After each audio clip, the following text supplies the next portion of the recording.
তৃণমূল পর্যায়ে বিএনপির জাতীয় স্থায়ী কমিটির সদস্য সাবেক মন্ত্রী সালাউদ্দিন আহমেদের হাতকে শক্তিশালী করার লক্ষ্যে দোলহাজারা ইউনিয়ন বিএনপির দ্বিবার্ষিক সম্মেলন ও কাউন্সিল সম্পন্ন। বাংলাদেশ জাতীয়তাবাদী দল বিএনপি চকরিয়া উপজেলার আওতাধীন দোলহাজারা ইউনিয়ন শাখার দ্বিবার্ষিক সম্মেলন ও কাউন্সিল 15 মার্চ শনিবার বিকাল 3টায় দোলহাজারা বহুমুখী উচ্চ বিদ্যালয় মাঠে অনুষ্ঠিত হয়েছে।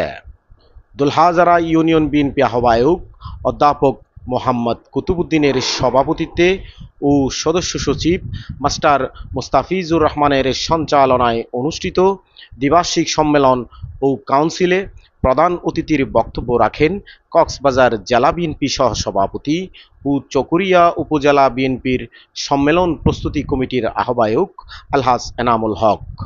উদ্বোধক ছিলেন কক্সবাজার জেলা বিএনপি সহসভাপতি, চকরিয়া উপজেলা বিএনপির সাবেক সভাপতি, সাবেক চেয়ারম্যান আলহাজ মিজানুর রহমান চৌধুরী খুকন মিয়া। উক্ত দ্বিবার্ষিক সম্মেলন ও কাউন্সিলে প্রধান বক্তার বক্তব্য রাখেন কক্সবাজার জেলা বিএনপি সহ প্রচার সম্পাদক ও চকরিয়া উপজেলা বিএনপির সম্মেলন প্রস্তুতি কমিটির সদস্য সচিব এম মোবারক আলী।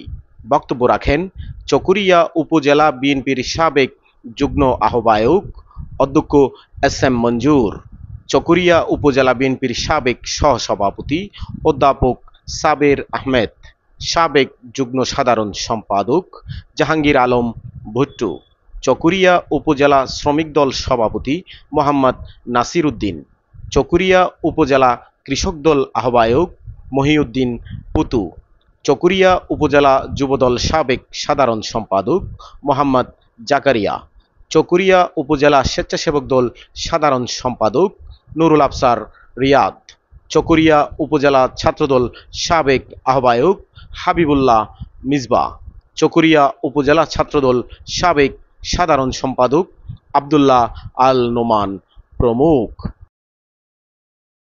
মনিরুল আমিন, কক্স অনলাইন বার্তা, স্বতঃস্ফূর্ত নিউজ ডেস্ক, চকরিয়া, কক্সবাজার।